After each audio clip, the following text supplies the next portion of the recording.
आज हम चैप्टर 3 दो चर वाले रैखिक समीकरण युग्म में क्वेश्चन नंबर 2 का सेकंड पॉइंट सॉल्व करेंगे। क्वेश्चन नंबर 2 का सेकंड पॉइंट पढ़ते हैं और फिर उसको सॉल्व करते हैं। क्वेश्चन नंबर 2 के सेकंड पॉइंट में हमें कहा गया है कि 2 महिलाएं एवं 5 पुरुष एक कसीदे के काम को साथ साथ 4 दिन में पूरा कर सकते हैं। कसीदे का जो काम होता है, ये कढ़ाई का काम को ही कसीदे का काम कहा जाता है, यानी कि जो कढ़ाई किया जाता है उसी को ही हम कसीदे का काम कहते हैं। जबकि 3 महिलाएं एवं 6 पुरुष इसको 3 दिन में पूरा कर सकते हैं। ज्ञात कीजिए कि इसी कार्य को करने में अकेली महिला कितना समय लेगी, पुनः इसी कार्य को करने में एक पुरुष कितना समय लेगा। ये हमारा क्वेश्चन है। तो यहाँ पर हम थोड़ा सा इस क्वेश्चन को सॉल्व करने से पहले कुछ समझेंगे। पहले उसको समझने के बाद फिर हम इस क्वेश्चन को सॉल्व करेंगे। यहाँ पर जो हमें समझना है, पहले मैं आपको वो समझा देता हूँ। यहाँ पर हमारे पास 2 चीजें हैं। एक तो है कोई भी कार्य कार्य का मतलब क्या है, काम, कोई भी काम। अब दूसरी चीज इसके अंदर है दिन। कोई भी काम होता है वो दिनों के ऊपर निर्भर करता है। मतलब अगर आप इन दोनों ही चीजों को ध्यान से समझें, काम और दिन को, तो काम छोटा भी हो सकता है, बड़ा भी हो सकता है। छोटे काम जल्दी हो जाते हैं और बड़े कामों में टाइम लगता है। छोटा काम होगा तो छोटे काम 2-4 घंटे में भी हो जाते हैं, 1 घंटे में भी हो जाता है, 5 घंटे में भी हो जाता है। इस प्रकार से आप समझ सकते हैं। और अगर बड़ा काम होगा तो उसमें 1 दिन भी लग सकता है, 2 दिन भी लग सकता है, 3 दिन भी ले सकता है, 5 दिन भी लग सकता है। तो एक हिसाब से देखा जाए तो ये कार्य है और ये क्या है, समय, कि उस कार्य को होने में कितना समय लग रहा है। दिन का मतलब क्या होगा, समय। 1 दिन, 2 दिन, 3 दिन, क्योंकि एक दिन में 24 घंटे होते हैं, तो 24 घंटे के हिसाब से आप देख सकते हैं। तो दिन का मतलब किससे है, समय से है। तो आप थोड़ा सा दिन को समय से भी जोड़िएगा ताकि आपके अच्छे से समझ में आए। कोई भी काम छोटा होता है या फिर बड़ा होता है, लेकिन वो होता एक है।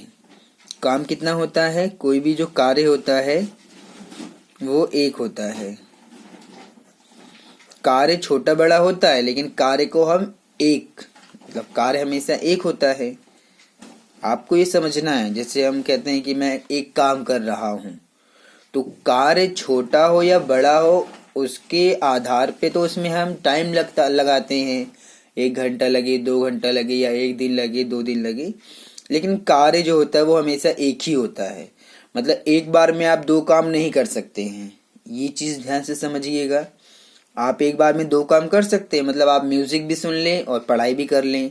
एक बार में 2 काम नहीं हो सकते हैं, इसलिए कार्य हमेशा एक होता है। उस एक कार्य को होने में जो भी समय लगे, जैसे कि चलिए एक कार्य अगर वो पढ़ाई का लिया जाए, तो पढ़ाई तो पूरे साल बच्चे पढ़ते हैं, पढ़ाई बच्चे पूरे साल पढ़ते हैं। चलिए मान लेते हैं हम कि एक कार्य पढ़ाई आप ले सकते हैं या कोई भी काम ले सकते हैं जिसमें लंबा टाइम लगे। तो आप ध्यान से देखिए कौन कौन से काम है जिसमें ज्यादा समय लगता है। पढ़ाई के टाइम में ज्यादा समय लगता है। इसी प्रकार से अगर हम कहीं घूमने जा रहे हैं, ठीक है, तो घूमने का कार्य छोड़िए।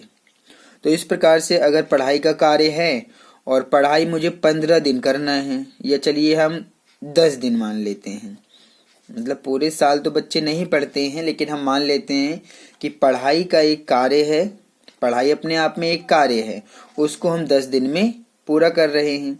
अब अगर मैं पूछूं तो 1 दिन में कितनी पढ़ाई हो रही है, 1 दिन में कितनी पढ़ाई हो रही है।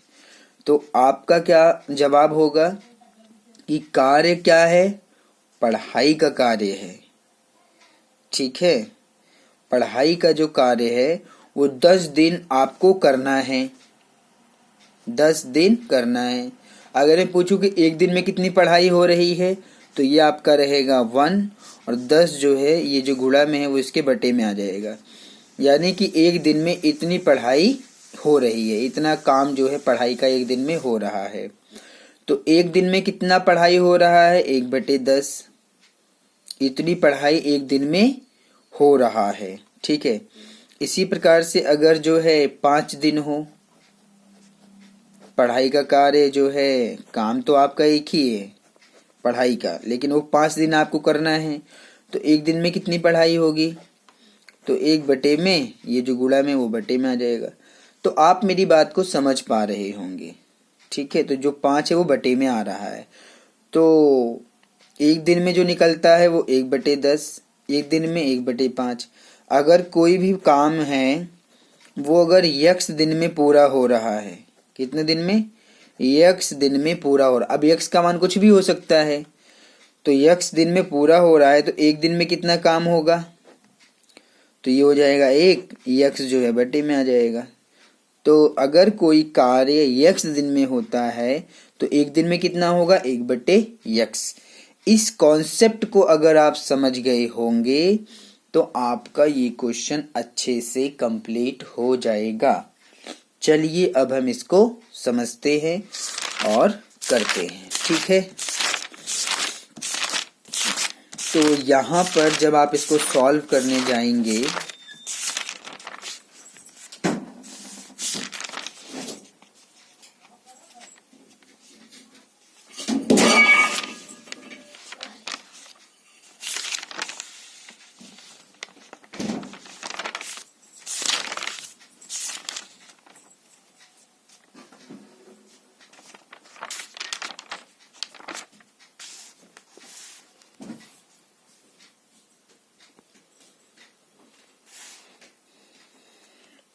यहाँ पर जब आप इसको सॉल्व करेंगे तो यहाँ पर 2 चीज़ें हैं, आपको ध्यान देना है।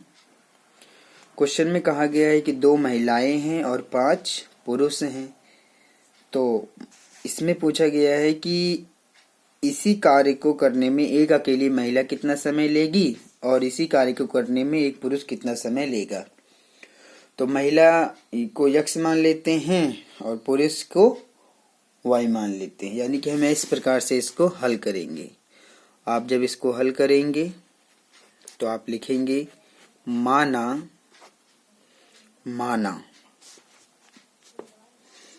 एक महिला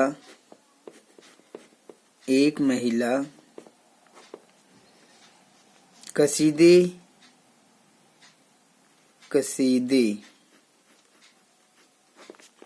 के काम को पूरा करती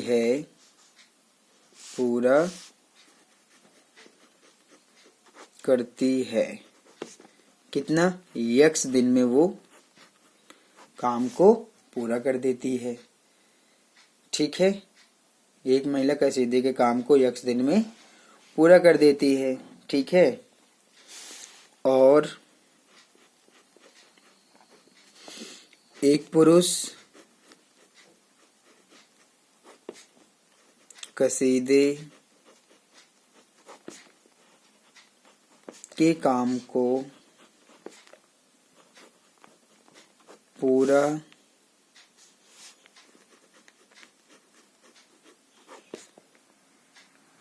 करता है, आप यहाँ पर करता है लिखिएगा, पूरा करता है कितना, वाई दिन में। यानी कि एक महिला कार्य को यक्स दिन में पूरा करती है और एक पुरुष कार्य को वाई दिन में पूरा करता है, ये आपको समझना था।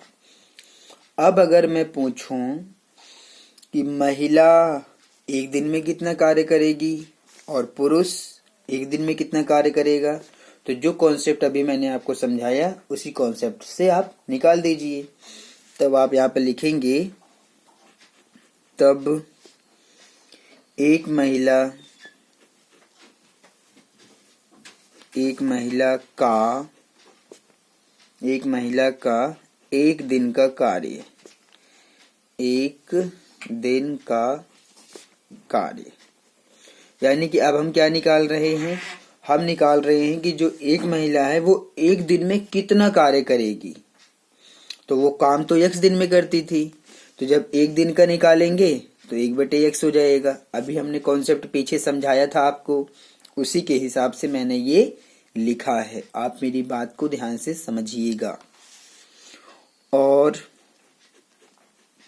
पुरुष का भी निकालिए। एक पुरुष का एक दिन का कार्य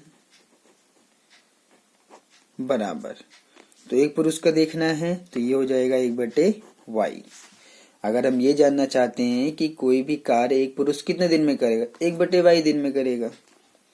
तो ये आपका कॉन्सेप्ट है जो यहाँ पर आपको समझना था।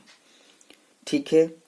अब क्वेश्चन में तो कहा गया है कि अगर महिला और पुरुष दोनों मिल जाएं तो वो कितने दिन में कर रहे हैं, 4 दिन में पूरा करते हैं। तो मैं यहाँ पर अगर निकालूं कि दोनों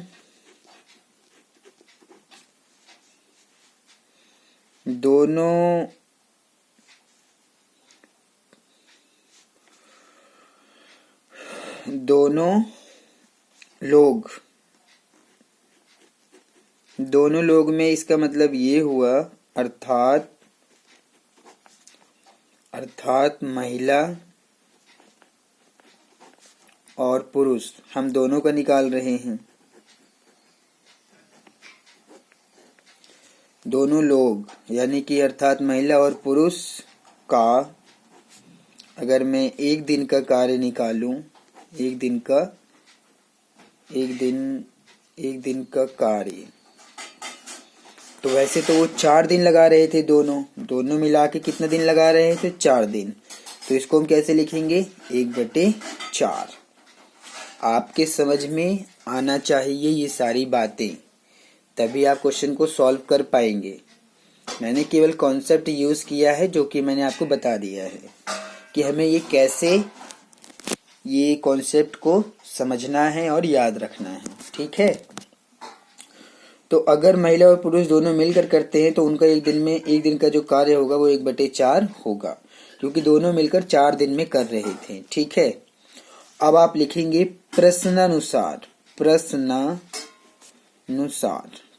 लिखेंगे। अब आप क्वेश्चन में कहा गया है कि 2 तो महिलाएं हैं, तो अब तक एक महिला थी, अब कितने महिलाएं हैं, 2 महिलाएं।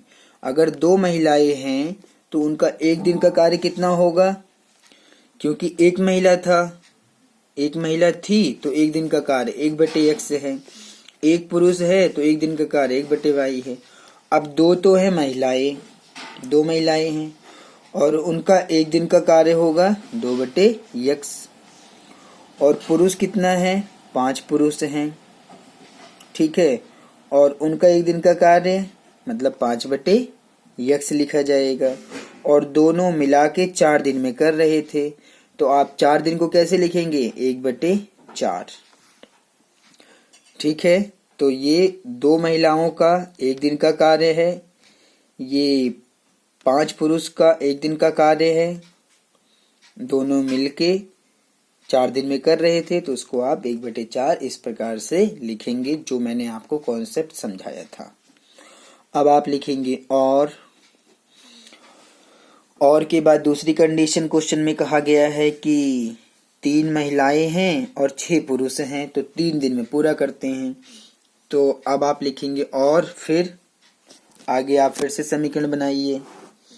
कह रहा है, दूसरी कंडीशन है ये कि 3 तो महिलाएं हैं, तो अगर वो 3 महिलाएं हैं तो उनका एक दिन का कार्य क्या होगा, 3/x। और फिर 6 पुरुष हैं, 6 पुरुष अगर हैं तो उनका एक दिन का कार्य होगा 6/y। और दोनों मिलकर जो है 3 दिन में कर रहे हैं, यानी कि 1/3। ठीक है।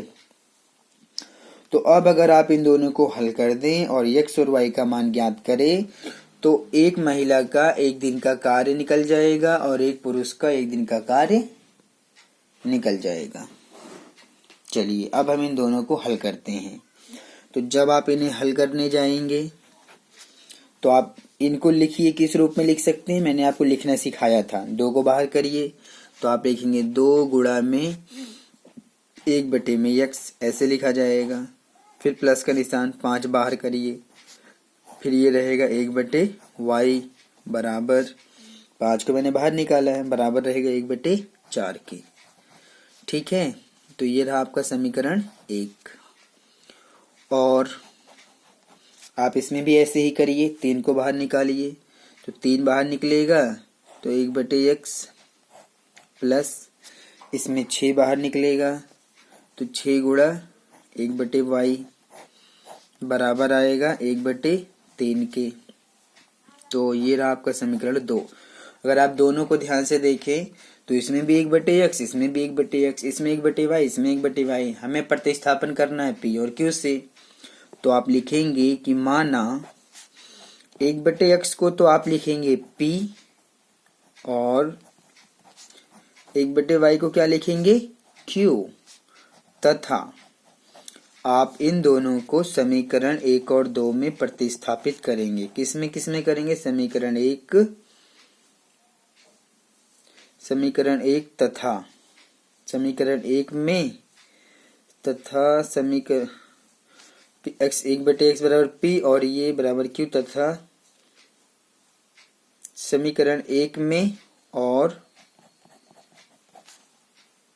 समीकरण 2 में रखने पर। ऐसे भी लिख दीजिए, कोई दिक्कत नहीं है, क्योंकि मेन तो समझना है, समझ तो आ रहा होगा आपके। फिर ये हो जाएगा 2 गुणा 1/x की जगह पर आप लिखेंगे p, फिर प्लस 5 गुणा 1/y की जगह पर लिखेंगे q और ये बराबर आएगा 1/4 के। तो इन दोनों की गुणा करेंगे 2p प्लस 5 की q में करेंगे 5q बराबर 1/4। अब आप केवल क्रॉस मल्टीप्लाई करिए, 4 की गुणा इस पूरे में, 1 की गुणा इस पूरे में, तो 4 की गुणा जब इसमें करेंगे आप तो 4 ब्रैकेट में 2p प्लस का 5q, 1 की गुणा 1 में करेंगे तो 1 मिलेगा। ठीक है, और अब आप 4 की गुणा पूरे में कर दीजिए तो 4 दूनी हो जाएगा 8p प्लस 4 दूनी 8p, 4 पंचे 20q बराबर 1। ठीक है, तो ये जो आया है ये आपका है समीकरण 2 तक तो बना हुआ है, समीकरण 3 मान लेते हैं। ऐसे ही आप इसमें भी रखिए तो ये बन जाएगा 3 गुणा 1/x की जगह पर आप कितना लिखेंगे, आप लिखेंगे p प्लस फिर रहेगा 6 गुणा 1/y की जगह पर q बराबर रहेगा 1/3 के। तो 3 की गुणा p में करिए 3p प्लस में 6 की q में करिए 6q बराबर 1/3। अब आप केवल क्रॉस मल्टीप्लाई करिए, 3 की गुणा इसमें करेंगे तो 3 ब्रैकेट में 3p प्लस का 6q, 1 में करेंगे तो 1 मिलेगा। तो अब आप गुणा करिए, 3 तियां 9p प्लस 3 6 18q बराबर 1। तो ये रहा समीकरण 4। अगर आप समीकरण 3 और इस समीकरण 4 को हल कर दें, अगर आप समीकरण 3 और समीकरण 4 को हल कर दें तो p और q का मान निकल जाएगा। उस p और q का मान इसमें रख दीजिए, x और y का मान निकल जाएगा। तो अब हम इन दोनों समीकरणों को 3 और 4 को विलोपन विधि से हल करेंगे और जो भी मान हमें ज्ञात करना है उसको हम ज्ञात करेंगे। तो चलिए करते हैं, समीकरण 3 और 4 को हम विलोपन विधि से हल करेंगे। तो ये हमारे पास है 8p, सॉरी पहले ये वाला लिखेंगे ना, समीकरण 3 लिखते हैं तो 8p प्लस में 20q बराबर 1, 8p प्लस में 20q बराबर 1 और ये रहेगा समीकरण 3। अब आप दूसरा भी लिखिए, दूसरा क्या है, 9p प्लस में 18q बराबर 1, 9p प्लस में 18q बराबर 1 हो जाएगा और ये रहा समीकरण 4। ठीक है, अब यहाँ पर किसी भी का गुणांक, किसी भी समीकरण गुणांक बराबर करिए और इसको हल करिए और आपका आंसर मिल जाएगा। तो चलिए हम इसको सॉल्व करते हैं। तो जब आप इसको सॉल्व करेंगे तो देखिए आप इसको कैसे हल कर सकते हैं। तो जब आप इसको हल करने जाएंगे तो पहले तो हमें गुणांक बराबर करना पड़ेगा। तो आप लिखेंगे विलोपन विधि से, विलोपन विधि से आप इसको हल करेंगे। तो विलोपन विधि से हल करेंगे तो p का गुणांक बराबर करते हैं, क्योंकि q का बहुत बड़ा है। तो 8 है, यहाँ 9 है, 9 की गुणा आप इस पूरे में करेंगे और 8 की गुणा इस पूरे में करेंगे तो p के गुणांक बराबर हो जाएंगे। तो आप लिखेंगे कि समीकरण 3 को 9 से तथा समीकरण 4 को 8 से गुणा करने पर। तो चलिए गुणा करते हैं समीकरण 3 को 9 से। तो ये हो जाएगा 9 8 72 हो जाएगा ना, 9 8 72 यानी कि 72, और ये हो जाएगा हमारा p प्लस फिर 9 से हमें 20 को भी करना है। तो 9 दूनी 18 यानी कि 20 निम्न हो जाएगा 180। q बराबर 9 से 1 में गुणा करिए तो ये 9 मिलेगा। ठीक है, तो ये रहा समीकरण आपका 5, क्योंकि 4 तक बन गया है। अब हम समीकरण 4 को 8 से गुणा करते हैं। तो 8 9 72 यानी कि 72p हो गया, प्लस 18 की गुणा हमें 8 में करना है। तो 18 8 कितना हो जाएगा, 18 की गुणा 8 में हम करते हैं तो 8 के 8 में करेंगे 64 के 4 हासिल 6 मिलेगा, और 8 एकम 8 और 6 14, यानी कि 18 8 हो जाएगा 144, और ये q भी साथ में रहेगा। 8 की गुणा 1 में भी करिए तो 8 मिलेगा। p के गुणांक बराबर, ये आपका समीकरण 6 हो जाएगा। p के गुणांक बराबर है, आप लिखेंगे सीधा घटाने पर और निशान इसके बदल जाएंगे। तो ये माइनस में आ जाएगा, ये भी माइनस में आ जाएगा, ये भी माइनस में आ जाएगा, प्लस 72p माइनस का 72p कट जाएगा। इन दोनों को ध्यान से देखें तो प्लस का ज्यादा है, तो अब हमें घटाना है। तो 180 में से हम 144 घटाते हैं। तो 10 में से 4 घटाएंगे 6 मिलेगा, 7 में से 4 घटाएंगे 3 मिलेगा, जो कि 1 में से 1 0 हो गया। तो ये इतना q बचेगा। और यहाँ पर अगर हम 9 और 18 इन दोनों को ध्यान से देखें और घटा दें तो आप घटाइए 9 में से 8, क्योंकि प्लस का ज्यादा है तो 1 मिलेगा। तो q हमारा मिलेगा 1/36। इस प्रकार से q का मान आ गया। तो ये जो q का मान आया है इसको आप रखेंगे समीकरण 3 में रखिए या समीकरण 4 में रखिए, और फिर आप p का मान निकाल लीजिए। तो चलिए हम ऐसा करते हैं। तो q बराबर 1/36 समीकरण 3 में रखने पर, तो समीकरण 3 में रख देते हैं। तो ये हो जाएगा 8p प्लस 20q बराबर 1। ठीक है, तो ये रहा आपका 8p प्लस 20 गुणा में q का मान 1/36 बराबर 1। ठीक है, अब आप इसको कैंसिल करिए, 4 से कर देते हैं, 4 पंचे 20 और 4 नेम 36, तो ये आ गया। तो जब आप इसको आगे सॉल्व करेंगे तो ये क्या मिलेगा, हमें मिलेगा 8p प्लस 5 की गुणा 1 में करेंगे 5 बटे में है 9, तो यानी कि 5/9 बराबर 1। तो जब आप p का मान ज्ञात करेंगे तो 1, ये 5/9 इधर माइनस में चला जाएगा। अब आप यहाँ पर 1 लगा के एलसीएम लिखेंगे, एलसीएम लेंगे तो 9 और 1 का 9, और आप 9 को 1 से भाग करेंगे तो 9 मिलेगा, 9 की गुणा 1 में करेंगे तो 9, माइनस 9 को 9 से भाग करेंगे कि गुणा 5 में करेंगे 5, यानी कि ये रहेगा 8p।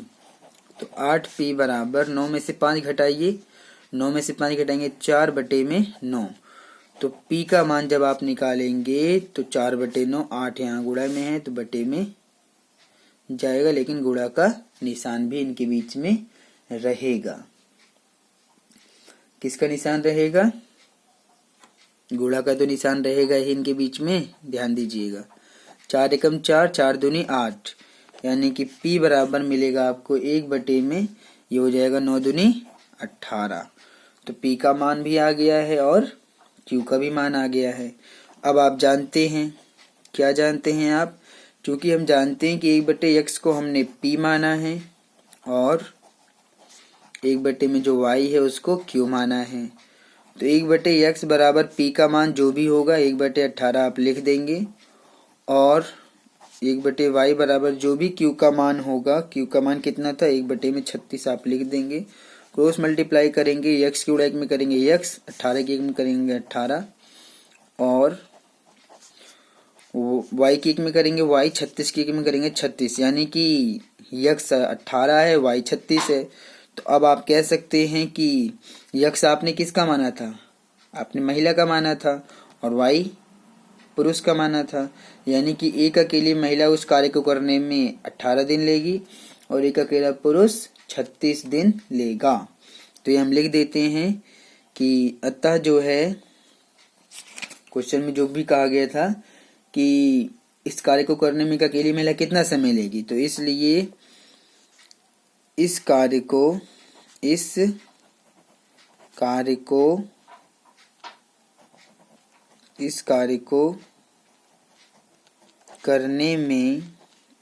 करने में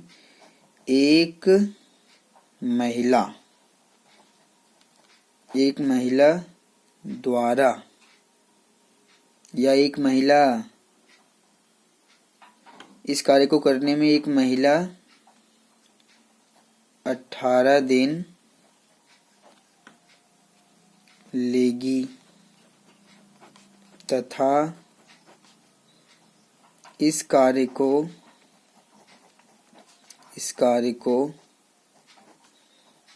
करने में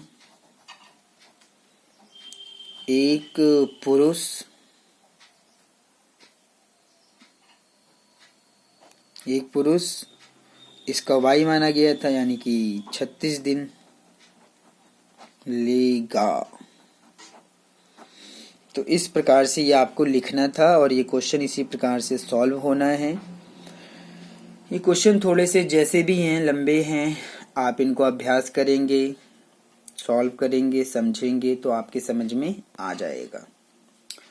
तो इस प्रकार से हमारा जो थर्ड चैप्टर था, ये जो तीसरा चैप्टर है वो कंप्लीट सॉल्व हो गया है। मैंने पूरा एक्सरसाइज, पूरा जो चैप्टर है उसको कंप्लीट सॉल्व कर दिया है और आपको सभी वीडियोस इसी चैनल पे मिल जाएंगी। अब आज हम एक नया चैप्टर भी शुरू करेंगे जो कि इसका नेक्स्ट चैप्टर है, फोर्थ चैप्टर है ये। फोर्थ चैप्टर क्या है इसका, द्विघात समीकरण। आज हम इसी वीडियो में द्विघात समीकरण के ऊपर भी बात करेंगे और द्विघात समीकरण को समझेंगे। द्विघात समीकरण का व्यापक रूप क्या होता है, द्विघात समीकरण होते कैसे हैं और कैसे पता चलता है कि कोई भी समीकरण वो द्विघात समीकरण है। तो आज हम इन सभी बातों के ऊपर पढ़ेंगे। तो यहाँ पर जो अब हमारा जो नया चैप्टर शुरू होगा, चैप्टर 4 है ये, जिसका नाम है द्विघात समीकरण। क्या नाम है, द्विघात समीकरण। ये हमारा चैप्टर का नाम है। क्या नाम है चैप्टर का, द्विघात समीकरण। ठीक है, तो अब हम इस चैप्टर के ऊपर बात करते हैं कि द्विघात समीकरण किसे कहते हैं और कोई भी जो द्विघात समीकरण होता है वो हमें कैसे पता चलता है कि कोई भी समीकरण द्विघात समीकरण है या नहीं है। आप याद कीजिए कि आपने इस बुक में जो सेकंड चैप्टर पढ़ा था वो था द्विघात।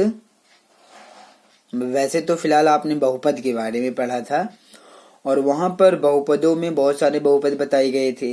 तो आप उन सभी में से केवल एक ही बहुपद को ध्यान से देखिए जो कि था द्विघात बहुपद। क्या था, द्विघात बहुपद। तो आपको याद होगा जो द्विघात बहुपद होते हैं अगर मैं द्विघात बहुपदों का एग्जाम्पल लूं तो आप जानते हैं कि द्विघात बहुपदों के जो एग्जाम्पल होते हैं वो होते हैं 2x² प्लस में 6x माइनस 3। ये एक द्विघात बहुपद है। तो आप इसके अलावा और भी बहुत सारे लिख सकते हैं, जैसे कि 6x² माइनस का 2x प्लस का 1। आप कुछ भी लिख सकते हैं, मतलब इस प्रकार के जो द्विघात बहुपद होते हैं, जैसे कि 8x² माइनस का 5x माइनस का 2। तो ये सभी क्या है, ये सभी द्विघात बहुपद हैं। तो मेरा जो कहने का मतलब है वो ये है कि ये जो द्विघात बहुपद होते हैं वो द्विघात समीकरण से संबंध रखते हैं। मेरा कहने का मतलब ये है कि अगर हम इन द्विघात बहुपदों को बराबर कर दें जीरो के, किसके बराबर कर दें, जीरो के, तो यही जो द्विघात बहुपद है ये बन जाता है द्विघात समीकरण। ठीक है। अगर मैं द्विघात बहुपद का व्यापक रूप की बात करूं, अगर मैं द्विघात बहुपद का जो व्यापक रूप होता है, इसका जो व्यापक रूप होता है वो होता है, आप जानते हैं, ax² प्लस में bx प्लस का c। ये होता है द्विघात बहुपद का व्यापक रूप। ठीक है। तो ये तो है व्यापक रूप में, आप इससे परिचित हैं, आप इसको अच्छी तरह से जानते हैं। ठीक है। आप ये भी जानते हैं कि abc वास्तविक संख्याएं हैं और चर यहाँ पर x है। ठीक है। तो जहां आप लिख सकते हैं, जहां abc वास्तविक संख्याएं हैं, कैसी संख्याएं हैं ये, वास्तविक संख्याएं, वास्तविक संख्याएं हैं, और ये जो आपका a है वो a0 नहीं होना चाहिए, ऐसा द्विघात बहुपद में आपने पढ़ा है। ठीक है। तो यहां पर जो हमारा कॉन्सेप्ट है वो है द्विघात समीकरण। क्या है, द्विघात समीकरण, ये हमें समझना है। तो मैंने क्या कहा कि आप कोई भी समीकरण लीजिए और उनको बराबर कर दीजिए जीरो के, तो वो द्विघात बहुपद क्या बन जाएगा, द्विघात समीकरण। मेरा जो कहने का मतलब है वो सिर्फ इतना है कि जैसे कि ये आपका 2x² प्लस का 6x माइनस 3, ये क्या है, ये द्विघात बहुपद है। अगर मैं इसको जीरो के बराबर कर दूं तो अब ये क्या है, अब हम इसको बोलेंगे द्विघात समीकरण। इसी प्रकार से आप किसी को भी लीजिए, जैसे कि 6x² माइनस 2x प्लस 1, ये तो द्विघात बहुपद है। अगर मैंने इसको बराबर कर दिया जीरो के, तो अब ये कन्वर्ट हो गया द्विघात समीकरण में। अब कुछ भी लीजिए, जैसे कि 8x² माइनस का 5x माइनस का 2, ये तो एक द्विघात बहुपद है। लेकिन जैसे ही हम इसको जीरो के बराबर रख देंगे तो ये क्या बन जाएगा, अब ये बन जाएगा द्विघात समीकरण। तो क्या आपको मेरी बात अच्छे से समझ में आ गया, जो मैं आपको समझाना चाहता हूं द्विघात समीकरण से। ठीक है। तो अगर मैं इसका व्यापक रूप देखूं,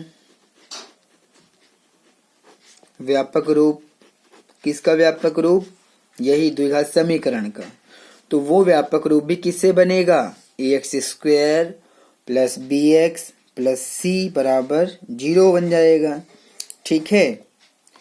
तो इस प्रकार से अगर आप इसको ध्यान से देखेंगे व्यापक रूप को, तो कैसे लिखा जाएगा, ax² plus bx plus c, इसी को बराबर कर दो 0 के, तो ये आपका क्या बन गया, द्विघात समीकरण का व्यापक रूप बन चुका है। तो आप मेरी बात को समझ गए होंगे कि द्विघात समीकरण की डेफिनेशन क्या है, आप इसको कैसे परिभाषित करेंगे, आप मेरी बात को समझ चुके होंगे। अब हम आपको इसकी परिभाषा लिखवाते हैं। इसकी जो परिभाषा है, द्विघात समीकरण की जो परिभाषा है वो इस प्रकार से है कि एक द्विघात जो समीकरण है, एक द्विघात समीकरण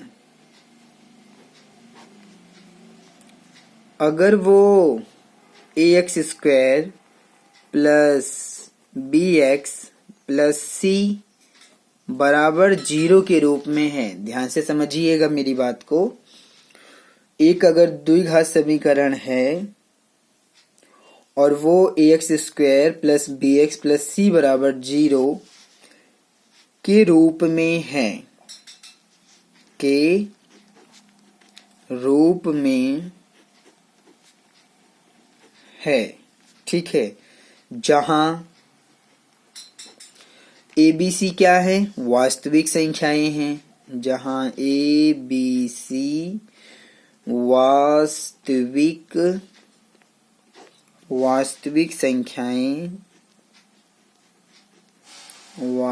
संख्याएं हैं, ठीक है, तथा जो आपका ए है वो 0 के बराबर नहीं है। ये क्या है, ए 0 के बराबर नहीं है। तो इसे द्विघात समीकरण कहते हैं, इसे द्विघात समीकरण कहते हैं, ठीक है।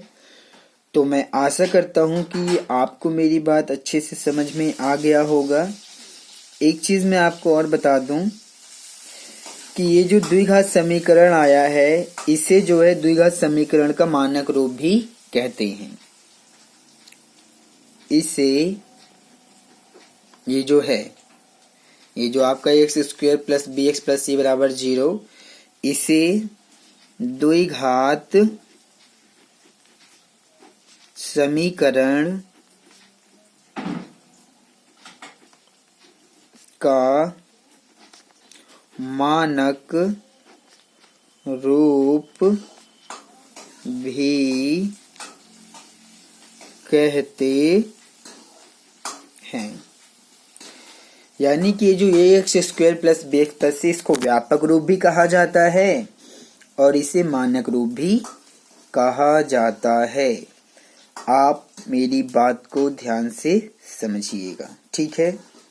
तो ये जो मैंने आपको यहाँ पर एग्जाम्पल दिए हैं, जहाँ मैंने पहले द्विघात बहुपद से आपको समझाया कि आपको पहले मैंने रिकॉल करवाया द्विघात बहुपद को, उसके बाद फिर जो है हमने उस द्विघात बहुपद से ही परिभाषित किया है द्विघात समीकरण को, कि कोई भी द्विघात बहुपद एक द्विघात समीकरण कब बन जाता है, तो जब उसको 0 के बराबर रख देते हैं, ठीक है।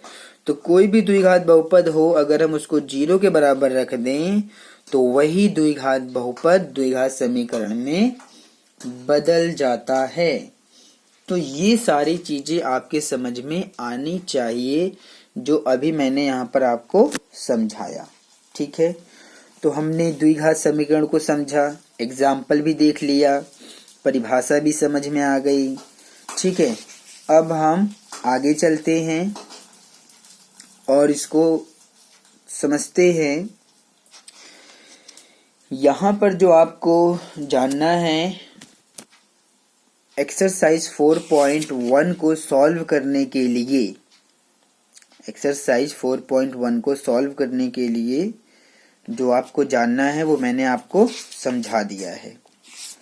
अगर ये सारी चीज़ें आपके दिमाग में हैं और द्विघात समीकरण की डेफिनेशन और उसका जो जनरल फॉर्म है, मतलब व्यापक रूप है, वो सब अगर आपके दिमाग में है तो आप एक्सरसाइज 4.1 को आराम से सॉल्व कर सकते हैं। तो अब मैं डायरेक्ट जो है एक्सरसाइज 4.1 पे आ रहा हूँ और हम उसी को सॉल्व करना यहाँ पर शुरू करेंगे। तो आप चीज़ों को समझिए कि आप किस प्रकार से एक्सरसाइज के क्वेश्चन को सॉल्व करेंगे, ठीक है। इतनी सारी बातें जो मैंने आपको बताया है वो सभी बेसिक हैं। क्या है? बेसिक हैं। ये सब आपको पता होना चाहिए, तभी आप एक्सरसाइज को समझ पाएंगे। अब हम एक्सरसाइज के जो पॉइंट्स हैं क्वेश्चन नंबर 1 के, उसको सॉल्व करेंगे और आप देखिए कि आप उसको कैसे सॉल्व करेंगे। यहाँ पर कुछ सरसमीकाएं भी हैं जो हमें एक्सरसाइज 4.1 में प्रयोग करना पड़ सकता है। वो सरसमीकाएं भी मैं आपको बता देता हूँ, ठीक है। मैं आपको कुछ सरसमीकाएं बता रहा हूँ, कुछ महत्वपूर्ण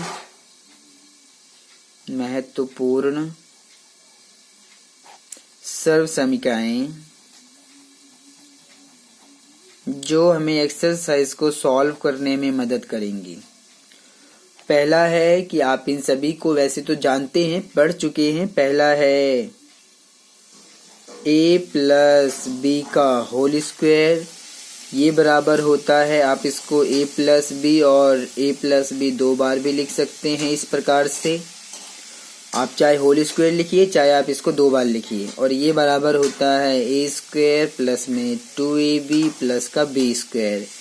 ये वो इम्पोर्टेंट आइडेंटिटीज हैं जिनका प्रयोग हमें एक्सरसाइज में जो क्वेश्चन दिए हुए हैं उनको सॉल्व करने में प्रयोग करना पड़ सकता है। तो इसके ऊपर हम पहले ही बात कर रहे हैं।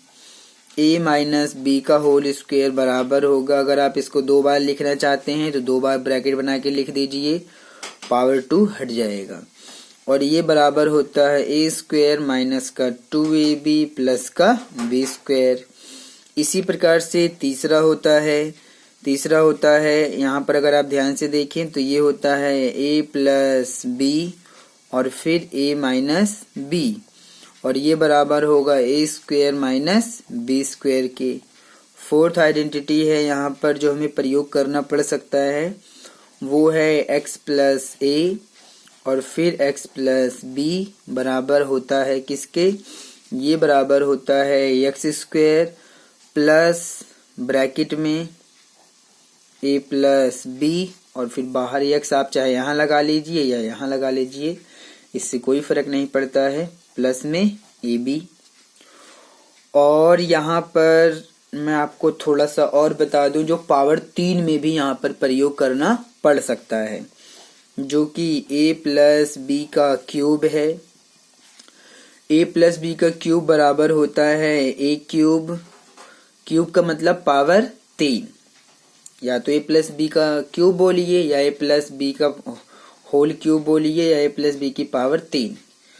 a प्लस बी का होल क्यूब बराबर होता है a की पावर 3 प्लस b की पावर 3 प्लस 3ab और ब्रैकेट में a प्लस b, ये होता है।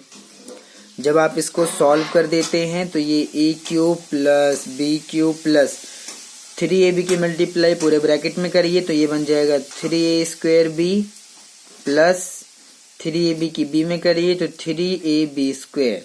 मतलब ऐसे भी आप लिख सकते हैं और ऐसे भी लिख सकते हैं। और जो आइडेंटिटी है वो a माइनस बी का होल क्यूब भी यहाँ पर योग किया जा सकता है, जरूरत पड़ सकती है इसलिए मैं बता दे रहा हूँ। ये बराबर होगा इसी के, बस ये सारे निशान माइनस में हो जाएंगे, जो यहाँ प्लस का निशान है वो सब माइनस हो जाएगा, यानी कि a cube minus B cube minus का 3ab और ब्रैकेट में a माइनस बी। तो जब आप इसको सॉल्व कर देंगे a cube minus B cube minus 3ab की पूरे ब्रैकेट में मल्टीप्लाई, तो minus plus minus 3a square B minus minus plus 3ab square.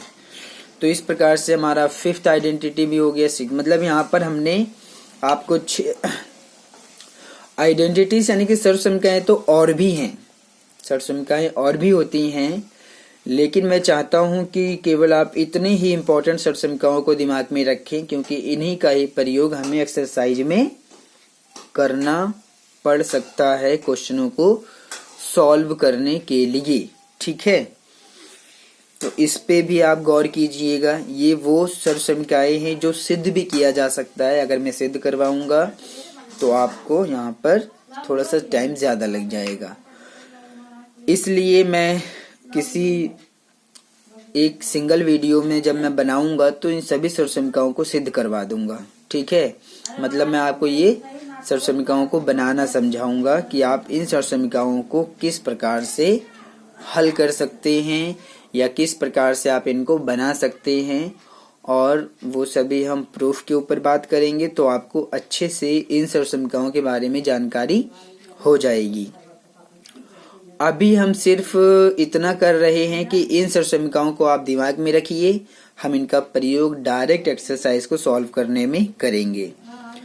तो ये सर्वसमीकाएं भी आपको दिमाग में रखना है, मैं डायरेक्ट इनका प्रयोग करूंगा, आप इनको दिमाग में रखिएगा। और अब हम आते हैं एक्सरसाइज 4.1 के ऊपर, और इसका जो भी क्वेश्चन नंबर 1 का फर्स्ट पॉइंट है उसको हम सॉल्व करेंगे और देखेंगे कि क्वेश्चन में क्या कहा गया है। तो जब आप इसके क्वेश्चन सॉल्व करने जाएंगे तो यहाँ पर तो क्वेश्चन में कहा गया है, क्या कहा गया है, ध्यान से पढ़िए। क्वेश्चन में किसमें कहा गया है कि जांच कीजिए कि क्या निम्न द्विघात समीकरण है। मतलब आपको यहाँ पर बहुत सारे समीकरण दिए हुए हैं, ठीक है, या आपको कंडीशंस दी हुई हैं, 1 से लेके 8 कंडीशन है ये, या पॉइंट्स दिए हुए हैं। तो आपको बताना है कि इनमें से कौन कौन से पॉइंट हैं जो द्विघात समीकरण है और कौन सा है जो द्विघात समीकरण नहीं है। तो इसका मैं पहला पॉइंट सॉल्व करने जा रहा हूं, आप इसको ध्यान से समझिए। तो इसका जो फर्स्ट पॉइंट है वो इस प्रकार से दिया हुआ है, क्या दिया है, इसमें दिया है x+1 का होल स्क्वायर बराबर है 2 ब्रैकेट में x-3। यही आपको फर्स्ट पॉइंट में दिया हुआ है। अगर आप इसको ध्यान से देखें तो क्या ये देखने में द्विघात समीकरण लग रहा है, बिल्कुल भी नहीं लग रहा है। तो इसको अगर हम सॉल्व करें, सिंप्लीफाई करें, सरल करें, तो यहाँ पर हम समझ सकते हैं कि ये द्विघात समीकरण है या नहीं है। चलिए पता लगाते हैं। तो ये है x+1 का होल स्क्वायर, यानी कि यहाँ पर आप क्या लगाएंगे, आप लगाएंगे a+b का होल स्क्वायर लगाएंगे। तो चलिए लगाते हैं। यहाँ पर आप प्रयोग कर रहे हैं a+b का होल स्क्वायर, ठीक है। तो अभी तो मैंने बस आइडेंटिटी लिखी है कि आप इसका प्रयोग करेंगे। तो 2 की पूरे ब्रैकेट में मल्टीप्लाई करिए, 2 की x में करेंगे 2x माइनस का निशान, 2 की 3 में करिए 2 3 6, ठीक है। तो a+b का जो होल स्क्वायर होता है वो बराबर होता है a² प्लस का 2ab और प्लस का b²। ये मैंने यहाँ पर अब आइडेंटिटी को लिखा है और ये एज इट इज रहेगा क्योंकि इसको हमने सॉल्व कर दिया है। a यहाँ पर x है और b यहाँ पर 1 है, यानी कि a का मान आपको x मिलेगा और b का मान 1 मिलेगा। तो इसके अंदर जहाँ a है वहाँ आप x लिखिए, जहाँ b है वहाँ पर आप 1 लिखिए। तो जब आप ऐसा करेंगे तो आपको क्या मिलेगा, पहले है a², तो a का मान तो x है, इसका हमें क्या करना है, स्क्वायर करना है, प्लस 2 गुणा, इनके बीच में गुणा का निशान रहेगा, ध्यान दीजिएगा। a का मान कितना रखेंगे x गुणा b का मान कितना रखेंगे 1, प्लस b² करना है तो b का मान 1 लेकिन इसका स्क्वायर किया जाएगा, बराबर। अब ये मिलेगा 2x माइनस का 6। तो x का स्क्वायर करिए, x का स्क्वायर करेंगे तो आपको x² ऐसे मिलेगा, प्लस इन की गुणा करिए तो 2x की 1 में करेंगे तो मिलेगा 2x, प्लस 1 का स्क्वायर करेंगे तो 1, बराबर यह आपका 2x माइनस का 6। अब अगर आप इसको ध्यान से देखें, इन सबको उठा के आप इस तरफ लेके आइए तो ये बनेगा x² प्लस का 2x प्लस का 1, ठीक है। ये जो 2x से इधर आ जाएगा माइनस में, -6 इधर आ जाएगा प्लस में 6, और ये बराबर हो जाएगा किसके, 0 के, 0 के बराबर हो जाएगा ना। आप ही 0 के बराबर इसको लिख लीजिएगा, इसको कुछ नहीं, इसको आप काट लीजिए। तो प्लस का 2x माइनस का 2x ये दोनों तो कैंसिल हो जाएंगे, और अब आपको क्या मिलेगा, अब आपको मिलेगा यहाँ पर, अगर आप ध्यान से देखें तो मैं यहाँ पर लिख दे रहा हूँ, ठीक है। अगर आप इन सबको काट देंगे तो 2x से 2x कट गया प्लस माइनस की वजह से, तो अब आपको मिलेगा x² प्लस 6 प्लस का 1 भी प्लस का, तो 6 और 1 7 बराबर 0। तो जब आपने इसको सॉल्व किया तो यहाँ पर आपको मिल रहा है एक्स स्क्वेयर प्लस 7 बराबर 0। और हमारा जो द्विघात समीकरण होता है वो होता है a x square plus b x plus c बराबर 0। तो अगर आप इन दोनों से कंपेयर करें तो क्या ये द्विघात समीकरण है? तो आप द्विघात समीकरण, किसी भी समीकरण को आप द्विघात समीकरण तब कहेंगे जब वो एक तो 0 के बराबर हो। पहली कंडीशन है कि वो 0 के बराबर होनी चाहिए। दूसरा, उसमें जो चर है, चर यानी कि यक्स, उसकी अधिकतम पावर 2 होनी चाहिए। यानी कि पावर 3 हुआ तब भी आप नहीं कहेंगे द्विघात समीकरण, पावर 1 हुआ तब भी आप नहीं कहेंगे कि द्विघात समीकरण है। आप उसको, किसी भी द्विघात समीकरण को हम द्विघात समीकरण तब कहते हैं जब उसमें जो चर है उसकी अधिकतम पावर 2 हो और फिर साथ में बराबर 0 भी होना चाहिए। तो ये तो दोनों कंडीशन पूरी कर रहा है, x की अधिकतम पावर 2 भी है और बराबर 0 की भी है। तो अब हमें ये बी एक्स या सी से कोई फर्क नहीं पड़ता है, इसमें हमें एक्स स्क्वायर मिल गया। तो आप कह सकते हैं यहाँ पर क्या लिखेंगे कि चूंकि यह जो है यह है x square plus b x plus c बराबर 0 के रूप में है। ध्यान से देखिएगा, किस रूप में है ये? X square plus b x plus c बराबर 0 के रूप में है। अतः यह द्विघात समीकरण है। आप सीधा लिखेंगे, अतः यह एक द्विघात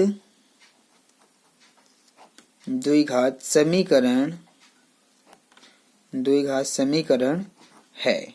ठीक है, तो ये वो चीजें हैं जो आपको समझना था, मैंने आपको समझा दिया है। आप भी इसको अच्छे से रिलेट कीजिए, बात को समझिए। ठीक है, अगर आप इसको समझेंगे तो ये बहुत आसान है, आप सभी सवालों को कर ले जाएंगे।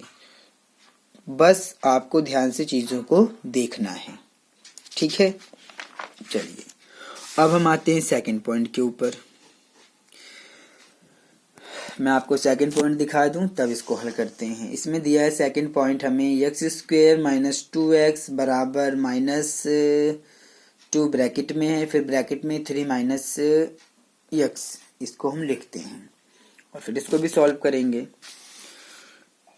तो अगर आप इसको ध्यान से देखें तो ये लिखा है एक्स स्क्वेयर माइनस का 2x बराबर है माइनस का 2 और फिर ब्रैकेट में है 3 माइनस x, ये चीजें हैं।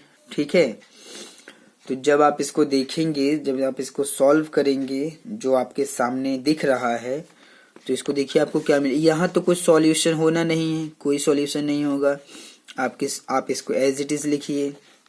-2 की गुणा पूरे ब्रैकेट में करते हैं तो माइनस और ये प्लस, यानी कि माइनस 2 3 6। ठीक है, माइनस और ये माइनस प्लस 2 की गुणा x में करिए 2x। अब आप क्या करेंगे, अब आप इन सब को उठा के इधर लेके आएंगे। इसका मतलब ये हुआ कि एक्स स्क्वेयर माइनस का 2x, ये जो 2x प्लस में है इधर आएगा माइनस में आ जाएगा, और -6 इधर आएगा प्लस में, और बराबर क्या मिलेगा 0, क्योंकि सारी चीजें तो इधर उठा के ले आए हैं तो इधर तो कुछ बचेगा नहीं।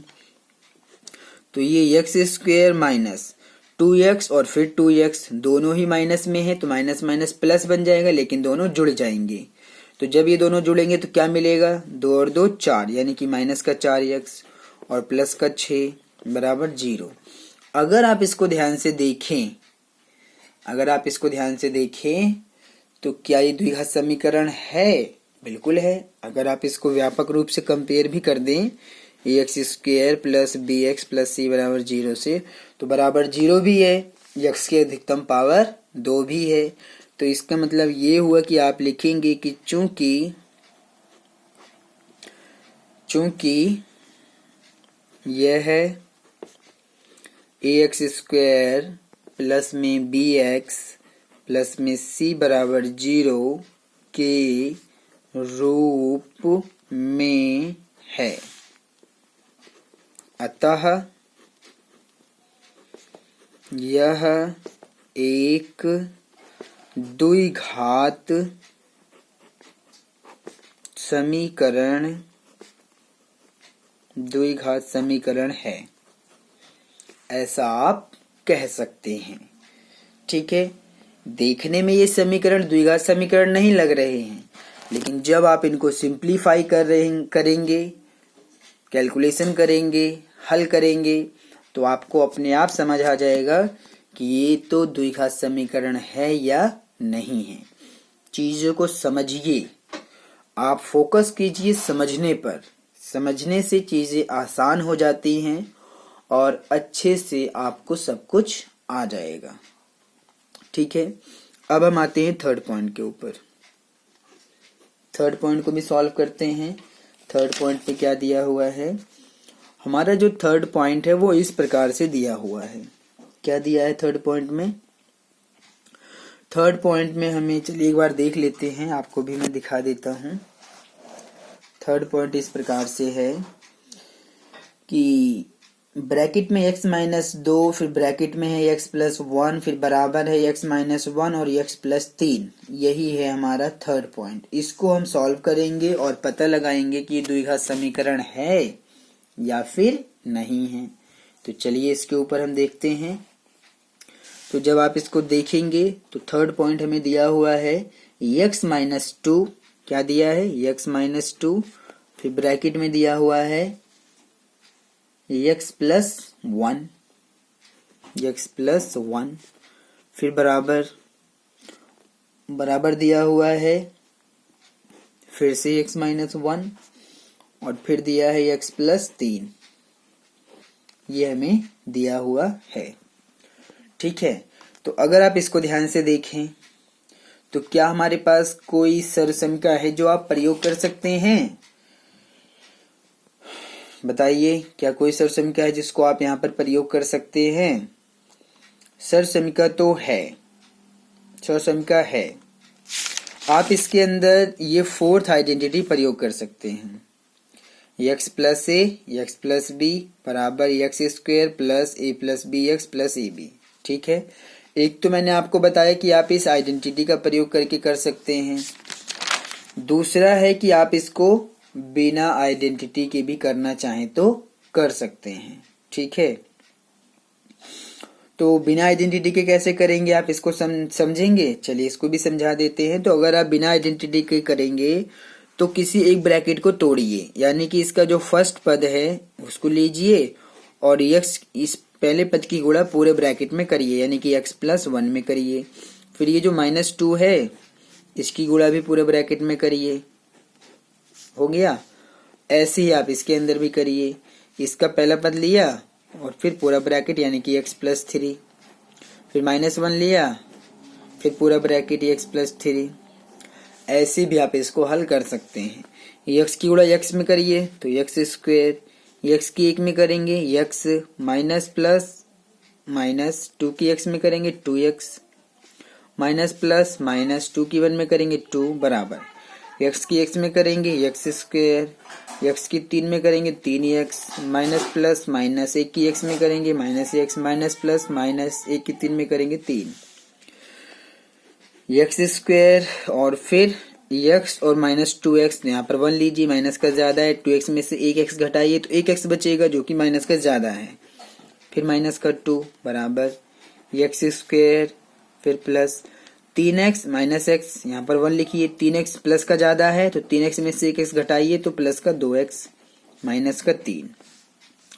अब आप क्या करेंगे, इन सबको उठा के इधर लेके आइए, सबको उठा के। एक चीज और, जो सेम मतलब कि जिनका या एक काम करिए, चलिए लाते हैं x² माइनस का x माइनस का 2, ये सारा उठा के इधर लाइए तो plus x minus x², 2x minus 2x, plus में था माइनस आ गया, माइनस है तो प्लस का 3 बराबर 0।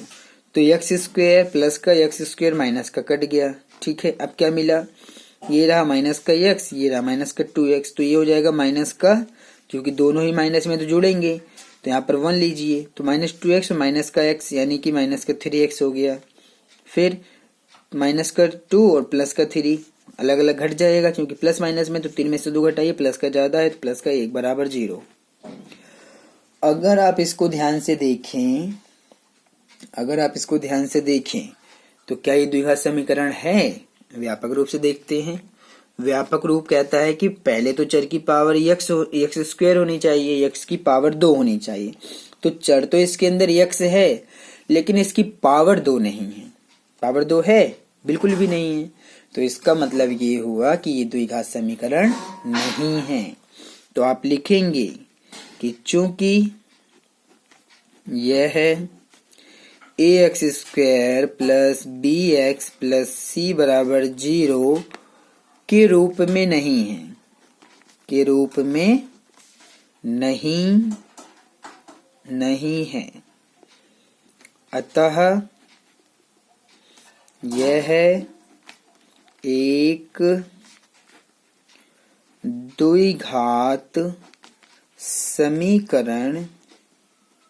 द्विघात समीकरण नहीं है। समझ आ गया होगा आपको अच्छे से। एक चीज और, इसको अगर आप आइडेंटिटी से करते ना, जो मैंने फोर्थ आइडेंटिटी बताया कि आप कर सकते थे, तो आप कर सकते थे। मैं आपको इसको हिंट दे देता हूँ, कहीं पर अगर सॉल्व करके दिखा दूंगा तो आप इसको सॉल्व कर ले जाएंगे ना। तो मैं आपको देख रहा हूँ स्पेस जहां पर ये मैं आपको हिंट दे के समझा सकूं। तो चलिए मैं आपको हिंट करके बता देता हूँ कि अगर आप यहाँ आइडेंटिटी लगाते तो आप कैसे लगाते हैं। ठीक है, मैं 1 का बताऊंगा, आप इसमें भी लगा लीजिएगा। मैं 1 का बता देता हूँ, इसके अंदर बता देता हूँ। तो अगर आप इसको आइडेंटिटी से करते हैं तो ये जो है आपका x माइनस का 2 और फिर ब्रैकेट में x प्लस 1।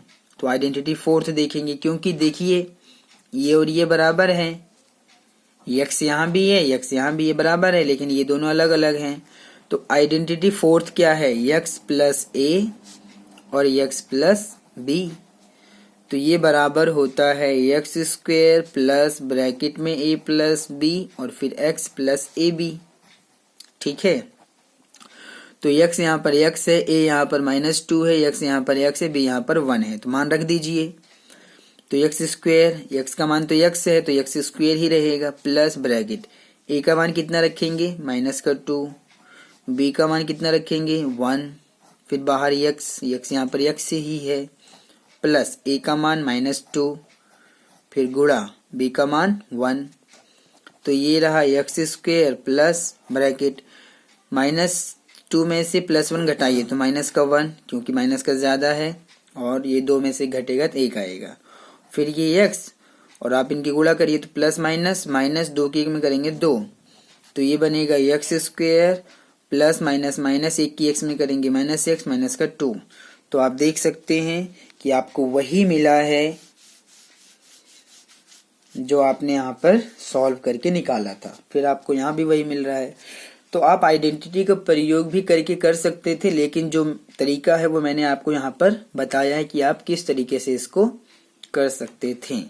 तो ये केवल आपके समझने के लिए था जो मैंने आपको बताया है। ठीक है, ध्यान दीजिएगा कि x का मान x है, a का मान -2 है, x का मान x है, b का मान 1 है। तो जहां भी मान रखना होगा a की जगह पर आप -2 लिखेंगे, b की जगह पर 1 लिखेंगे, x की जगह पर x ही लिखा जाएगा। और अगर आप ऐसा करते हैं तो आपको करेक्ट आंसर मिलेगा जो आपको मिलना चाहिए। अब हम आते हैं इसका जो फोर्थ पॉइंट है उसको सॉल्व करेंगे।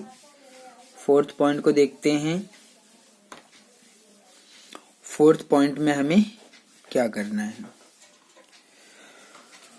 फोर्थ पॉइंट हमें दिया हुआ है x-3 ब्रैकेट में 2x प्लस 1 और बराबर है x ब्रैकेट में x प्लस 5 के।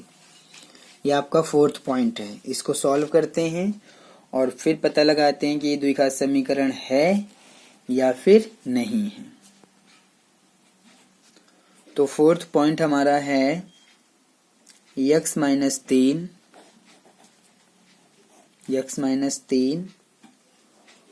और फिर ब्रैकेट में है 2x प्लस 1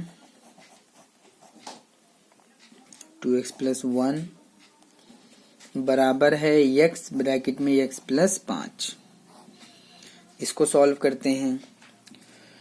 तो आइडेंटिटी तो यहाँ पर कोई नहीं लगेगी क्योंकि ये जो पहला पद है वो भी बराबर नहीं है, इसके अंदर कोई आइडेंटिटी आप प्रयोग नहीं करेंगे। तो क्या तरीका है कि x की गुणा पूरे ब्रैकेट में -3 की पूरे ब्रैकेट में कर लेते हैं।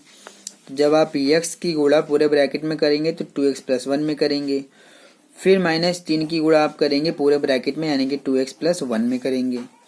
तो x की भी पूरे ब्रैकेट में करते हैं तो x की x में करेंगे तो x² प्लस x की 5 में करेंगे 5x, ये बन गया।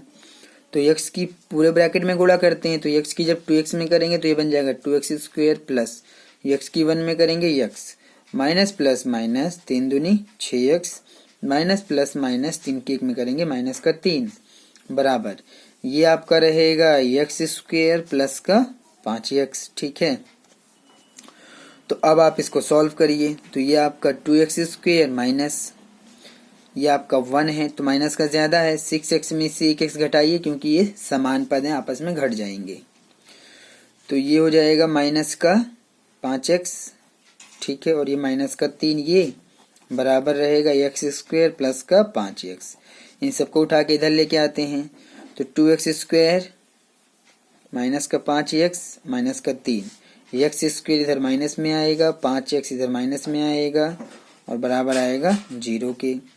तो 2x² में से 1x² घटा देंगे क्योंकि ये प्लस का और ये माइनस का है।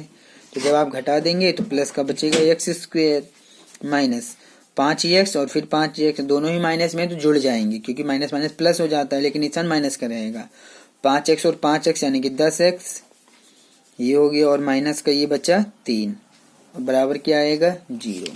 तो अगर आप इसको ध्यान से देखें तो आप मुझे बताइए कि ये देखने में द्विघात समीकरण है कि नहीं। चर की अधिकतम पावर 2 है और बराबर 0 है तो ये तो द्विघात समीकरण है। तो आप लिख देंगे चूंकि यह है ax² plus bx plus c बराबर 0 के रूप में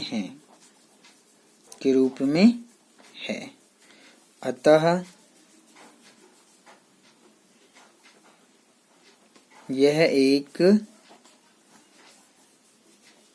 द्विघात समीकरण है। ठीक है, इस प्रकार से इसको किया जा सकता है। ठीक है, तो अब हम 4th पॉइंट हो गया। 4th पॉइंट के बाद अब हम इसका 5th पॉइंट पे आते हैं।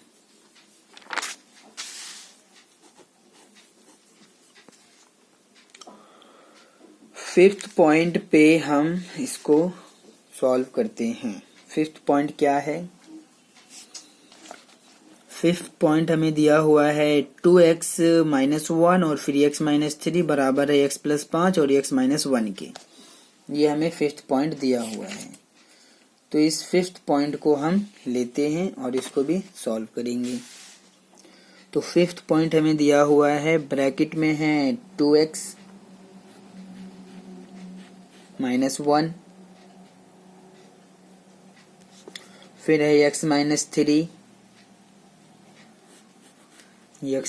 3, और बराबर है ये x + 5 और फिर ब्रैकेट में है x - 1 के।